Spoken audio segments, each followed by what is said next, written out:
నమస్తే, welcome to Suman TV. సమర్థతకు పెద్దపీట వేస్తూ అంతే సమర్థవంతమైనటువంటి అధికారులను తీసుకువచ్చి ఏపీ రాష్ట్ర ప్రజలకు సుపరిపాలన అందించాలని దృఢ నిశ్చయంతో ఉన్నటువంటి ఏపీ ప్రభుత్వం ఇందులో భాగంగానే ఇంటెలిజెన్స్ చీఫ్ మహేష్ చంద్ర లడ్డా గారిని తీసుకువచ్చింది.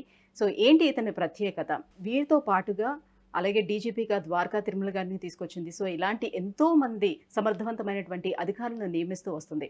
సో ఈ అంశంపై మాట్లాడేందుకు మనతో పాటు ఉన్నారు ప్రముఖ రాజకీయ విశ్లేషకులు చందు శ్రీనివాస్ గారు. Hello sir. హలో అండి. సార్, ఏపీ ప్రభుత్వం చూసుకున్నట్లయితే బాధ్యతలు స్వీకరించిన వెంటనే ఈ రాష్ట్రాన్ని ఒక మంచి దారిలో తీసుకువెళ్ళాలి, ఒక మంచి పాలన అందించాలి అనే నెపంతో మంచి అధికారులను కూడా, అంతే సమర్థవంతమైనటువంటి అధికారులను కూడా తీసుకొస్తూ ఉంది.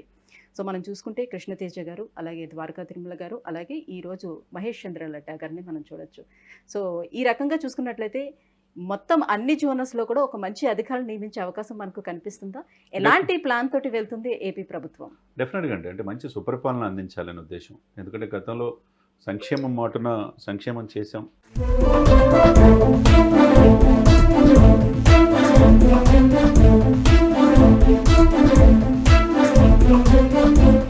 కానీ ప్రజలు ఓట్లు వేయలేదు అని చెప్పేసి జగన్మోహన్ రెడ్డి గారు అంటున్నారు.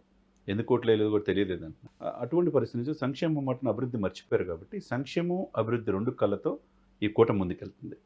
అంటే సంక్షేమం మాటను సంక్షేమ పథకాలు ఇస్తేనే అభివృద్ధి మీద దృష్టి పెడతాం. అంటే గత ప్రభుత్వం ఏం చేయలేదు, రోడ్లు అస్తవ్యస్తంగా, జాబులు లేవు, ఈ పోలవరం నిర్లక్ష్యం చేయడం, ఇవన్నీ ఉన్నాయి కదా. ఇవన్నీ కూడా చాలా సక్రమ మార్గంలో తీసుకొస్తా, ఎక్కడైతే అవినీతిమయమైపోయిందో శ్వేతపత్రం రిలీజ్ చేస్తా, చాలా సమర్థతకి పెద్దపీట వేస్తారు మీరు అన్నట్టు. అంటే సమర్థత ఎప్పుడైతే మంచి అధికారులు రాష్ట్రంలో ఉంటారో పరిపాలన సుభిక్షంగా ఉంటుంది. రాష్ట్రంలో ఉన్న అన్ని జిల్లాల కలెక్టర్లు సమర్థవంతమైన వాళ్ళు ఉన్నప్పుడు, ఐపీఎస్లు సమర్థవంతమైన వాళ్ళు ఉన్నప్పుడు లా అండ్ ఆర్డర్ కూడా క్రమశిక్షణ. గతంలో మనం ఎలక్షన్స్ అప్పుడు కూడా చూసాం ఎన్ని ఇన్సిడెంట్స్ జరిగినాయో పల్నాడులో ముఖ్యంగా.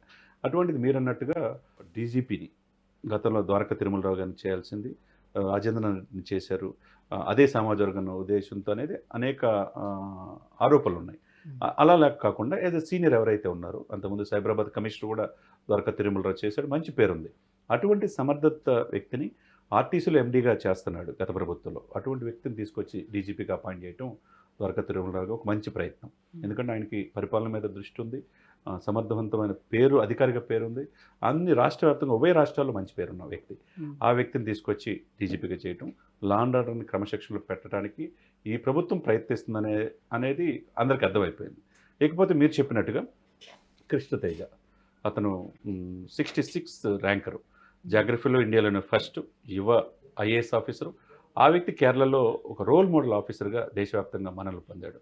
ఆపరేషన్ కుక్కునాడు అని చెప్పేసి 2.5 లక్షల మందిని సేవ్ చేసి వరదల్లో అలపి కలెక్టర్గా చేసినప్పుడు, అతన్ని ఇప్పుడు త్రిశూర్ కలెక్టర్గా చేస్తుంది. అతన్ని పవన్ కళ్యాణ్ గారి కోరిక మేరకు చంద్రబాబు నాయుడు గారు సెంట్రల్ గవర్నమెంట్కి లెటర్ రాయటం, వెంటనే ఈ వీక్లోనే ఆయన వచ్చి పవన్ కళ్యాణ్ గారు ఓఎస్డీగా జాయిన్ అవుతున్నాడు కృష్ణతేజ. అది గుడ్ మూవ్. దాంతోపాటు ఆయనకి జాగ్రఫీలో మంచి నైపుణ్యం ఉన్నది. తర్వాత వరదలు ఎట్లా ఎదుర్కోవాలో తెలుసు. కాబట్టి ఈయనకున్న పవన్ కళ్యాణ్ కున్న పంచాయతీరాజ్, గ్రామీణాభివృద్ధి శాఖలకి పర్ఫెక్ట్గా సూట్ అవుతాడు. అందుకని అతన్ని తీసుకొచ్చారు. లేకపోతే మీరన్నట్టు Mahesh Chandra Ladda is a very dynamic IPS officer.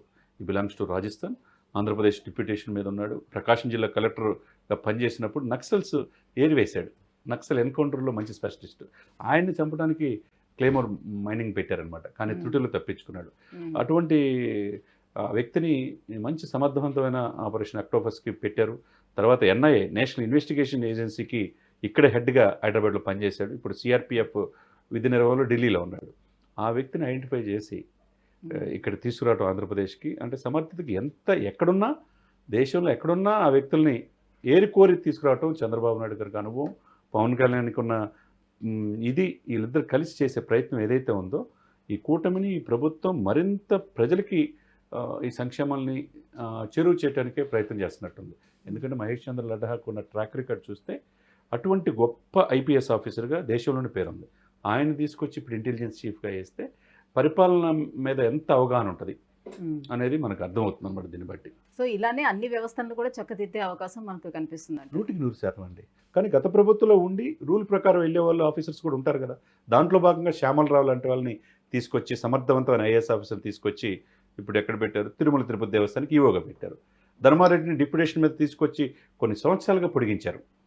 ఆయన తీసేసి ఆయన మీద అనేక ఆరోపణలు ఉన్నాయి. ఆయన తీసేసి శ్యామలరావు లాంటి ఐఏఎస్ ఆఫీసర్స్ని తీసుకొచ్చి తిరుమల ఈవోగా పెట్టడం కావచ్చు, ఐఏఎస్ ఆఫీసర్ సర్వశ్రేష్ఠ త్రిపాఠి లాంటి వాళ్ళని గుంటూరు డిఐజీగా పెట్టడం, తర్వాత మల్లికా గార్గ్ లాంటి వాళ్ళని పల్నాడులో ఈ యొక్క ఫ్యాక్షన్ని బయటికి తీసుకొచ్చి అనేక మందిని కేసులు పెట్టి లా అండ్ ఆర్డర్ క్రమశిక్షణలో పెట్టింది. అటువంటి ఆఫీసర్స్ని ఈ ప్రభుత్వంలో మంచి పాత్ర ఉంటుంది అనేది స్పష్టంగా కనపడుతుంది. సో గత ప్రభుత్వంలో మనం చూసుకున్నట్లయితే ప్రభుత్వ ఉద్యోగస్తులకు అసలు జీతాలే టైంకి వచ్చేటువంటి సిచ్యువేషన్ లేదు. సో అక్కడతో మనం ఇక్కడ కంపేర్ చేసుకుంటే ఇప్పుడు లేటెస్ట్గా ఎలక్షన్ డ్యూటీ ఎవరైతే చేశారో వాళ్ళకి ఒక 1 month ఎక్స్ట్రా శాలరీ కూడా ఇవ్వాలని ఒక జీవన్ ఫార్వర్డ్ చేసింది ఏపీ ప్రభుత్వం. సో ఇటువైపు చంద్రబాబు నాయుడు కానివ్వండి, అటువైపు పవన్ కళ్యాణ్ గారు కానివ్వండి, సో ఇద్దరూ కలిసి ఈ రాష్ట్రానికి అలాగే ప్రభుత్వ ఉద్యోగస్తులు అంటే చాలా కష్టమైపోతున్న తరుణం ఏపీలోనే అసలు ప్రభుత్వ ఉద్యోగం చేయాలని అంటేనే అబ్బా ప్రభుత్వ ఉద్యోగమా అన్న స్టేజ్లో ఉంచి దాన్ని ఎంతవరకు పైకి తీసుకొచ్చే అవకాశం కనిపిస్తుంది అన్ని వ్యవస్థల్లో కూడా. డిప్యుటేషన్ మీద చాలా మంది తెలంగాణకు వచ్చేసారు సమర్థవంతమైన ఆఫీసర్స్, ఆంధ్రప్రదేశ్ ఎలికేట్ చేసుకోకుండా. అటువంటి ఆంధ్రప్రదేశ్లో ఇప్పుడు ఏరికోరి ఆంధ్రప్రదేశ్ వెళ్దాం అనుకుంటున్నారు అధికారులకు సమర్థవంతమైన ఆఫీసర్ని ఇంపార్టెన్స్ ఇస్తే. మీరన్నట్టు పంచాయతీరాజ్ వాళ్ళతో మాట్లాడేటప్పుడు మన పవన్ కళ్యాణ్ గారు అన్నారు, నెలసరి జీతం అందకపోతే ఆ విలువేందో నీకు ఒక సగటు మధ్యతరగతి ఉద్యోగి కొడుక్క నాకు తెలుసు, ఒకటో తరగతి జీతం రాకపోతే మీరు ఎన్ని ఇబ్బందులు పడతారో అలా రాకుండా నేను చేస్తానన్నాడు పవన్ కళ్యాణ్ గారు. దాంట్లో భాగంగా మీరు అన్నట్టు ఈరోజు జీవో నెంబర్ 512 రిలీజ్ చేయటం, అది చంద్రబాబు నాయుడు గారు ముఖ్యమంత్రి గారి సలహా మేరకు ఎలక్షన్ కమిషను ఎవరైతే ఈ ఎలక్షన్స్ ప్రాసెస్లో 3 నెలల పాటు సమర్థవంతంగా పనిచేసి ఎలక్షన్ డ్యూటీ చేశారో వాళ్ళకి ఒక 1 month హాండోరింగ్ కింద బోనస్గా 1 నెల జీతం ఇవ్వడం అనేది ఒక గుడ్ మూవ్, మంచి పరిణామం. వాళ్ళని ఎంకరేజ్ చేసినట్టుగా ఉన్నాయి. వాళ్ళ ప్రాణాలు సైతం పరంగా పెట్టి ఎలక్షన్ డ్యూటీ చేయటం.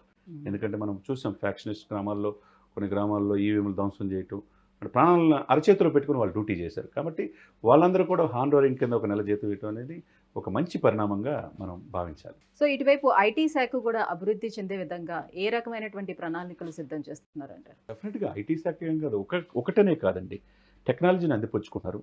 అన్ని శాఖల అధికారులతో రివీల్ చేస్తున్నారు. అటు ఒకవైపు చంద్రబాబు నాయుడు గారు, ఒకవైపు పవన్ కళ్యాణ్ గారు.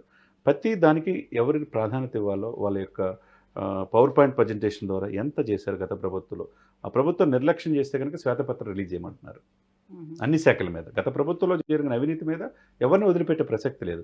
అదేవిధంగా సమర్థవంతంగా చేసే వాళ్ళని ఐడెంటిఫై చేయటం, వాళ్ళకి ప్రమోషన్స్ ఇవ్వటం, వాళ్ళని గుర్తించటం, వాళ్ళకి మంచి ప్రాధాన్యత ఇవ్వటం అనేది ఈ కూటమిలో మంచి ఇదిగా మనం. Thank you so much sir.